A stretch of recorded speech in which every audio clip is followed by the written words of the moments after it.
Bom, então, dando prosseguimento aqui à programação da terceira jornada Heidegger, vamos começar aqui com uma mesa em estudos sobre ser e tempo, começando com o Bernardo Boelson Barreto Sansevero, que vai falar sobre Heidegger e o elogio ao cotidiano. Bernardo é doutorando da PUC-Rio, é isso? Isso. Doutorando da PUC-Rio. Palavra com você, então. Deixa eu ver o microfone pra cá.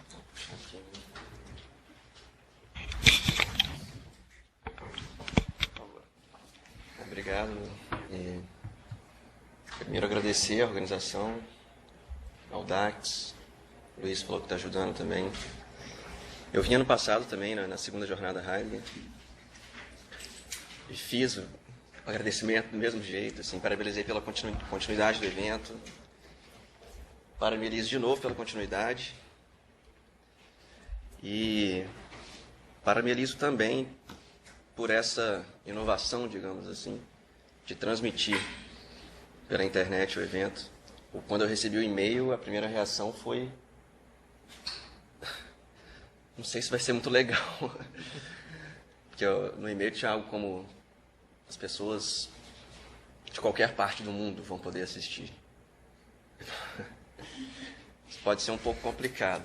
Aí, depois eu comecei a gostar da ideia, mandei e-mail para amigos para assistirem o evento, para mim assistirem também. E isso até fez com que eu reformulasse meu texto, porque são amigos que não necessariamente estudam filosofia, e os que estudam, muitos estudam outras coisas que não Heidegger, e às vezes parece que a gente faz coisas totalmente diferentes, é a tentativa de colocar numa linguagem que seja possível conversar com essas pessoas, e com as pessoas que estão aqui também. E, inclusive, eu quero dedicar o texto a um desses amigos para qual eu mandei um e-mail, que é o Esteban. Deve estar assistindo, se não tiver, vou cobrar. O Luiz apresentou o meu texto como o título Heidegger e o elogio ao cotidiano. Mas esse foi um texto que eu apresentei na semana da PUC, no Rio, e meio que tinha escrito ele para falar nos dois eventos. Só que eu apresentei o texto na PUC e não quis apresentá-lo de novo aqui. Recortei uma parte da minha qualificação, que é mais em cima de ser e tempo mesmo, assim, é mais conceitual, é mais, em certo sentido, analítico, e esse título não cabia mais. Heidegger e o elogio ao cotidiano não combina com ser e tempo. Aí eu fiz outro título, que é o sentido positivo da cotidianidade em ser e tempo. E tem uma epígrafe, que é: se o louco persistisse na sua loucura, tornar-se-ia sábio. É de William Blake. Em Ser e Tempo, o tema da cotidianidade pode ser entrevisto já no primeiro capítulo da introdução. Explicando a estrutura da questão principal de sua obra, a questão sobre o sentido do ser, Heidegger diz que temos uma compreensão vaga e mediana do ser. Na própria formulação, o que é o ser, estamos compreendendo, mesmo que vagamente. E é justo esse vago compreender que orienta-nos durante o percurso para alcançar o que se procura. Sem ele, sequer seríamos capazes de buscar o que quer que seja. Toda questão, diz Heidegger, tem um questionado, um tema, um perguntado, que é o que se almeja afinal neste tema, e um interrogado. No caso específico da questão do sentido de ser, o ser é o questionado, e o seu sentido aquilo que se almeja esclarecer. Interrogado é o ente que nós mesmos somos, o único ente capaz de orientar-se na busca de uma resposta a toda e qualquer questão, capaz de escolher o ente adequado para se interrogar em cada caso. Graças a esse vago e mediano saber que temos do ser, portanto, do que quer que seja. Enfim, eu fiz um resumo bem rápido aqui do argumento do Heidegger para mostrar por que, para responder a questão do ser, ele tem que responder a questão o que somos nós, o que sou eu, o que é o homem, na linguagem dele, de ser e tempo, o que é o Dasein, presença, ou ser aí, enfim. E, mais importante, por quê, né? Porque é o único ente que tem essa compreensão vaga do ser. Por isso que ele deve ser interrogado. Faz parte da resposta à questão principal da obra, o que é o ser, uma resposta à pergunta, o que é este ente que nós mesmos somos? No empenho de respondê-la, Heidegger também recorre à noção vaga e mediana que temos de nós mesmos, que aparece agora sob o nome de cotidianidade mediana. O trecho seguinte se encontra no parágrafo 5 de Ser e Tempo. Aí, uma analítica do Dasein, aqui só um parênteses, que eu vou falar um comentário que uma professora minha fez que eu acho muito pertinente, que ela diz que o problema de Ser e Tempo é que você traduz ele e ele continua em alemão. A analítica do Dasein é essa tentativa de responder o ente que nós mesmos somos, né? Uma analítica do Dasein constitui, portanto, o primeiro desafio no questionamento da questão do ser. Isso é o trecho de Ser e Tempo. Continua. Assim, torna-se premente o problema de como se deve alcançar e garantir a via de acesso ao Dasein. O Heidegger responde: negativamente, a esse ente não se deve aplicar, de maneira construtiva e dogmática, nenhuma ideia de ser e realidade, por mais evidente que seja. Nem se deve impor ao Dasein categorias delineadas por tal ideia.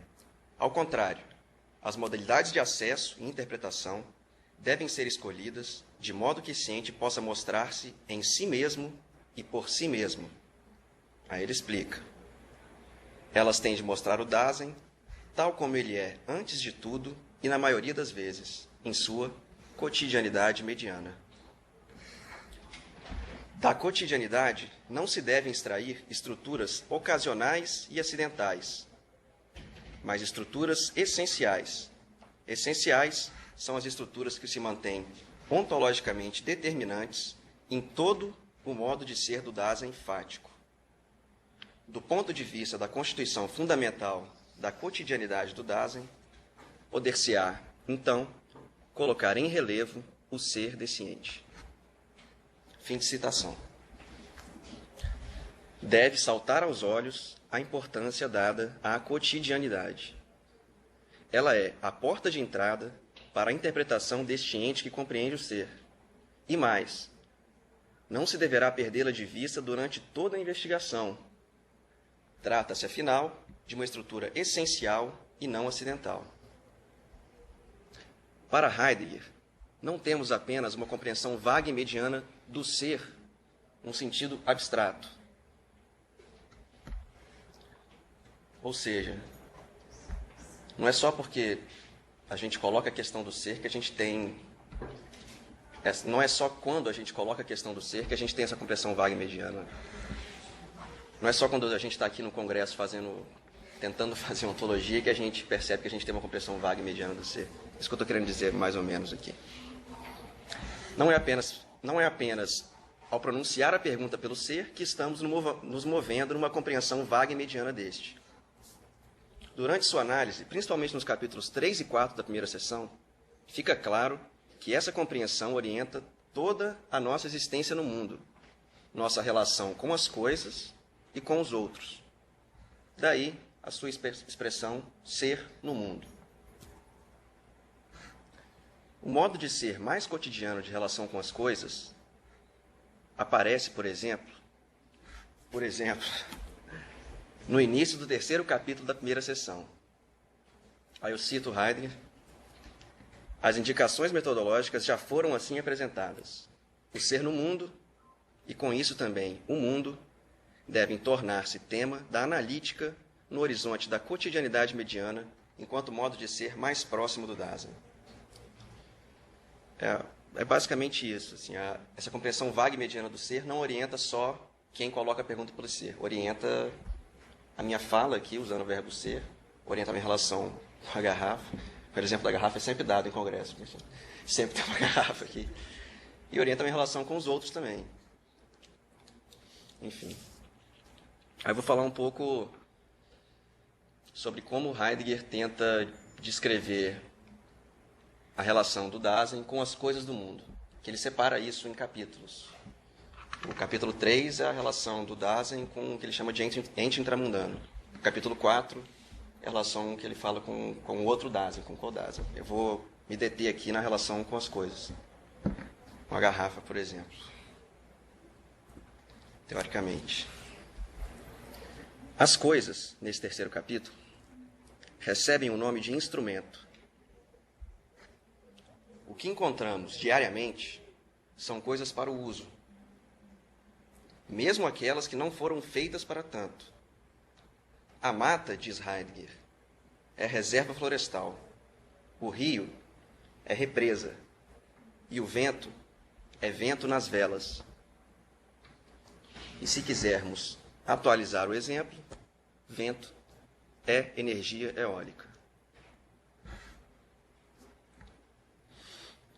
E isso não ocorre, diz Heidegger, por um acréscimo de sentido ao objeto natural. Sua tarefa é exatamente priorizar as coisas como nos aparecem em si mesmas e por si mesmas. Isso quer dizer o quê? Sem a imposição de alguma ideia dogmática de ser ou realidade.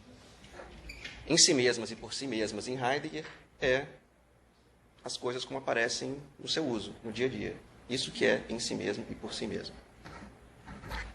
A ideia de que as coisas são, em sua origem, objeto desprovido de sentido, algo puro, vai de encontro à proposta heideggeriana de pensar o ente que somos em sua cotidianidade mediana.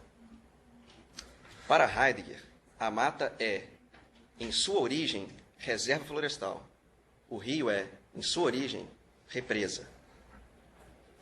Por mais óbvia e natural que a tese contrária pareça, a tese contrária seria a seguinte: que primeiro existia a mata e depois a preservação da mata, a reserva florestal. Por mais óbvio que isso seja, o que Heidegger pretende evidenciar é que nessa convicção, nessa obviedade, jaz um pressuposto nada natural, tampouco óbvio. Descartes, em sua meditação segunda, cujo objetivo é mostrar que a natureza do espírito humano é mais fácil de conhecer do que o corpo, recusa a interpretação do ente que somos como animal racional. Ela supõe como dados os conceitos de animal e racional. O que era antes uma questão, o que é o homem, se transforma em duas. O que é o animal, o que é o racional. E a partir daí, em tantas outras possíveis. Melhor, diz ele, o Descartes, é considerar os pensamentos que nasciam por si mesmos em seu espírito. E a certa altura dessa sua consideração desses pensamentos que nasciam por si mesmos, Descartes reconhece que a tese contrária à sua, eu vou repetir a tese de Descartes, que é o tema da meditação segunda, que a natureza do espírito é mais fácil de conhecer do que o corpo, do que as coisas. Ele diz que, às vezes, a tese contrária lhe parece mais correta. Qual seria a tese contrária? Que as coisas corporais são conhecidas mais distintamente do que o eu. Logo em seguida, o Descartes diagnostica. Aí eu cito Descartes. Mas vejo bem o que é. Meu espírito se compraz em divagar e não pode conter-se nos justos limites da verdade.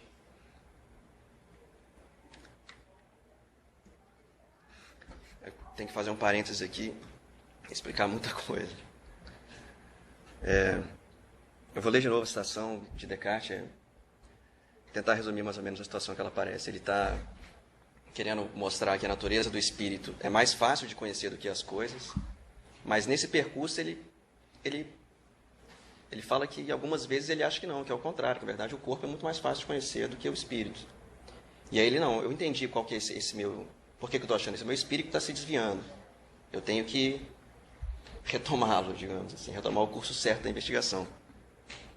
E não sei por que eu fui consultar essa frase em francês, mas vejo bem o que é. Meu espírito se compraz em devagar e não pode conter-se nos justos limites da verdade. Na edição que eu tenho lá em casa, do francês, tem uma frase a mais, que eu achei muito interessante, que é o Descartes. Na verdade, ele diz, a tradução literal seria: meu espírito é um vagabundo, que se compraz em devagar, e não pode conter-se nos justos limites da verdade.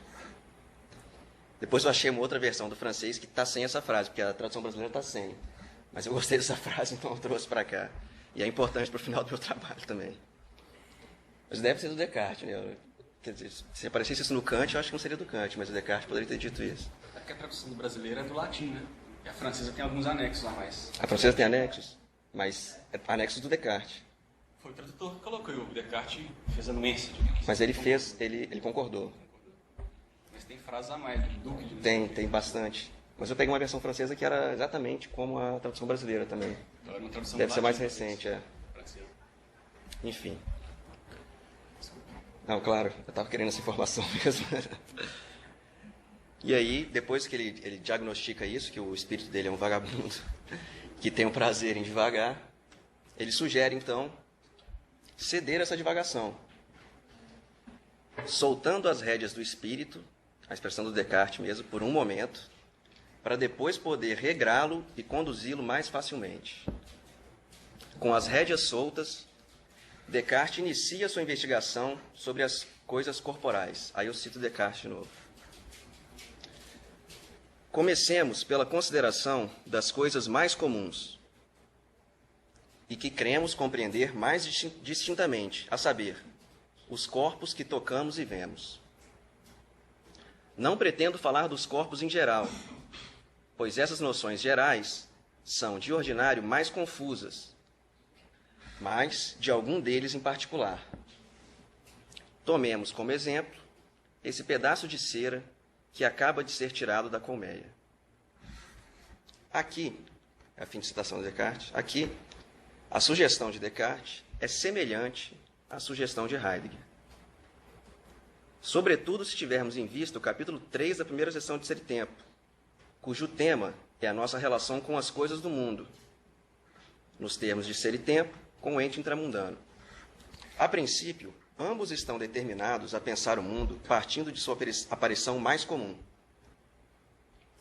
Também Heidegger recusa uma resposta generalizada à pergunta: que ente deve ser pré-tematizado e estabelecido como base pré-fenomenal para investigar as coisas do mundo? Estou citando Heidegger aqui. O Heidegger também fala: as coisas não é uma resposta suficiente, igual Descartes. As coisas em geral é uma resposta muito vaga. Aí eu já coloco mais a posição do Heidegger. Nessa resposta, as coisas, vaga e geral, já se encontrariam pressupostos que impedem a aproximação mais adequada do ente intramundano, diria Heidegger. Diante do mesmo empecilho, Descartes escolhe um ente, um pedaço de cera que acaba de ser tirado da colmeia. É justa essa passagem do texto de Descartes que Heidegger comenta no parágrafo 22 de seu Prolegômenos para a História de um Conceito de Tempo. E o ponto principal é: a maneira que Descartes aborda esse objeto não condiz com a proposta heideggeriana de investigar as coisas como elas são, de imediato e na maior parte das vezes. Uma expressão usada por Heidegger várias vezes em Ser e Tempo. O que Descartes ressalta no exemplo da cera são características obtidas através dos sentidos, como sabor, odor, cor e forma.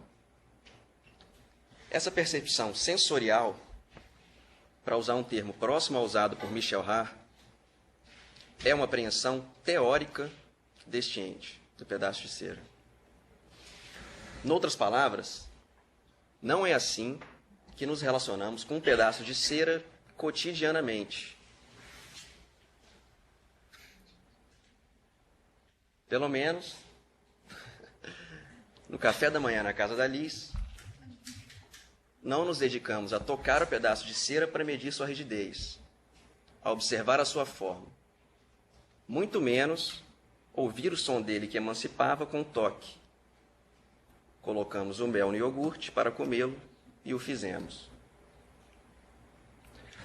Não só por escolher um objeto natural, um pedaço de cera, feito, entre aspas, pela natureza, que acabou de ser retirado da colmeia, mas principalmente pelo modo como esse objeto é analisado e descrito, Heidegger diz que a abordagem de Descartes mantém o pressuposto do mundo como natureza, leia-se, como puro objeto do conhecimento.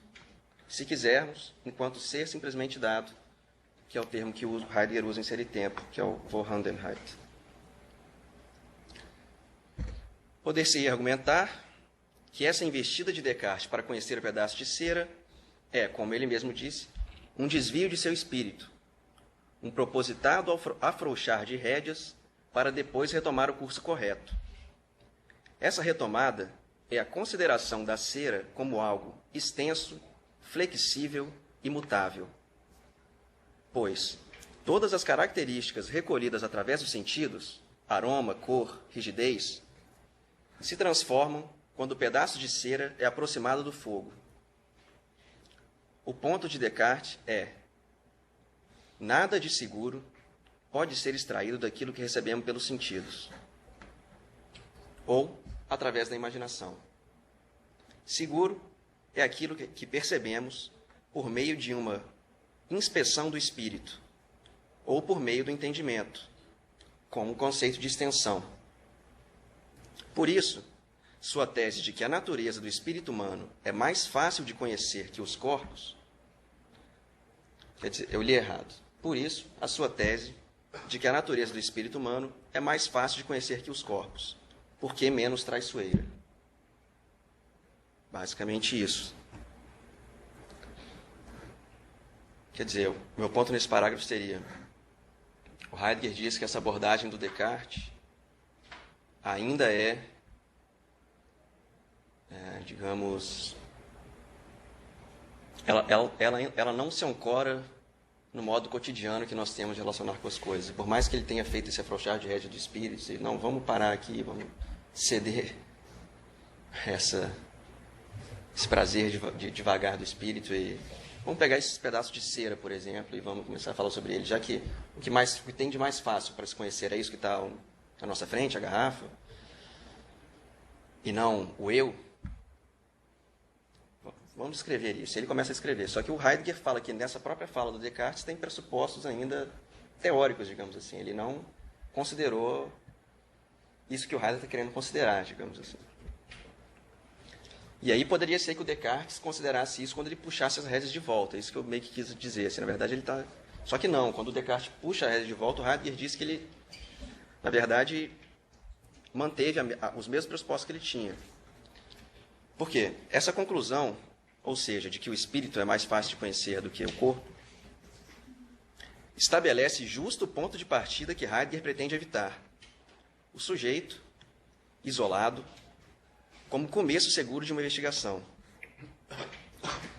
Quer se fale do mundo como res extensa, que é a conclusão final que o Descartes chega depois de analisar bem o pedaço de cera, e não mais como algo que é mole, depois que é duro, depois fica mole. Quer se fale do mundo como resistência ou como algo que nos chega através dos sentidos, quer se use a imaginação ou o entendimento, a situação exemplar em voga não é aquela que nos encontramos cotidianamente.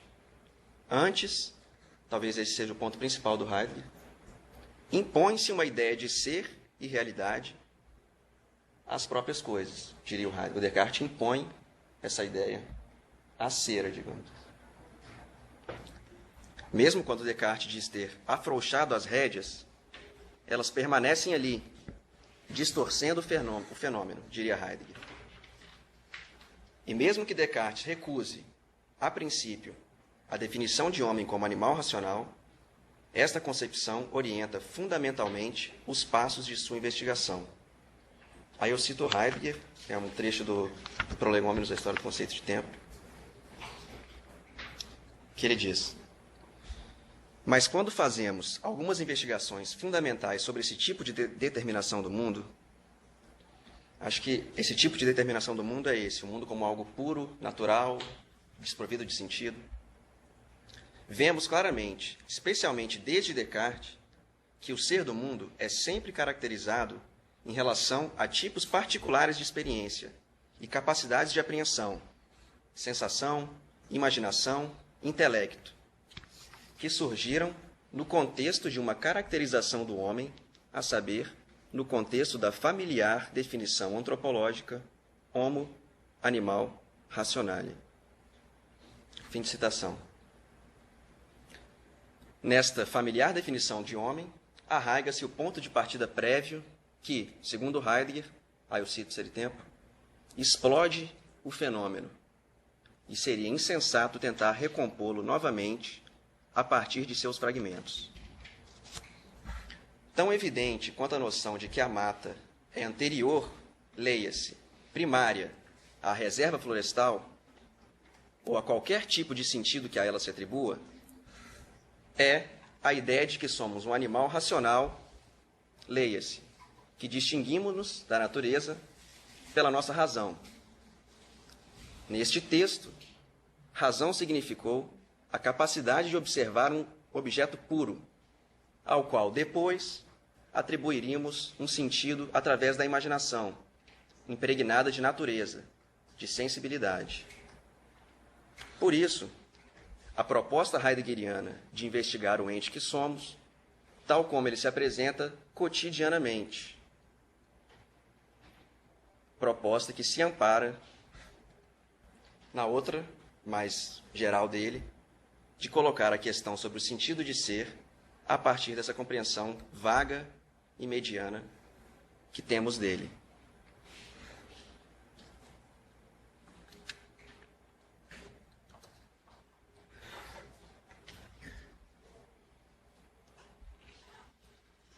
A princípio, eu encerraria o texto aqui, mas o meu projeto de doutorado, que é em Heidegger também, talvez o objetivo principal seja não distanciar tanto a proposta de Heidegger da proposta que ele diz ser a proposta da tradição filosófica. E o caráter do meu texto até aqui teve um sentido mais de distinguir Heidegger de Descartes. Apesar de que eu acho interessante, e fiz isso, trazer pontos em que eles podem se aproximar ou não. Só que isso pode ser muito perigoso também, porque, de alguma forma, eles são distintos. Só que eu não consegui, de alguma forma, manter muito firme essa distinção e quis fazer esse final, ou seja, quis trazer mais a proposta da minha tese, que é ressaltar um pouco a ambiguidade do pensamento do Heidegger, que é o que eu acho mais interessante no pensamento dele. Então, pretendi encerrar aqui o trabalho, visando uma abordagem clara e pouco ambígua do pensamento de Heidegger. No caso, Heidegger contra Descartes. Justificando-me, inclusive, textualmente, pois nos Prolegômenos da História do Conceito de Tempo, Heidegger chega ao ponto de afirmar que a interpretação de Descartes é um absurdo, segundo a tradução para o inglês. Achei mais preciso o termo contrassenso, pois no alemão consta Widersinn. É contrassenso, né? Mas ainda assim é forte, né? Mas, dando um pouco de razão a Descartes, devo admitir que meu espírito também é um vagabundo e não pôde conter-se nos justos limites da verdade. E, por conta... Você conhece o oráculo da escadaria da Lapa? Por conta de uma consulta ao oráculo da escadaria da Lapa, que me pronunciou a epígrafe desse texto, eu vou reler a epígrafe. Se o louco persistisse na sua loucura, tornar-se-ia sábio. Termino expondo uma frase de Heidegger, presente no parágrafo 63 de Ser e Tempo, que pode fazê-lo parecer mais cartesiano que Descartes. A frase é a seguinte: partir de um eu destituído de mundo para torná-lo objeto e estabelecer uma relação ontologicamente infundada com ele, em outras palavras, fazer o que Descartes fez, não é pressupor demais, mas de menos. É isso.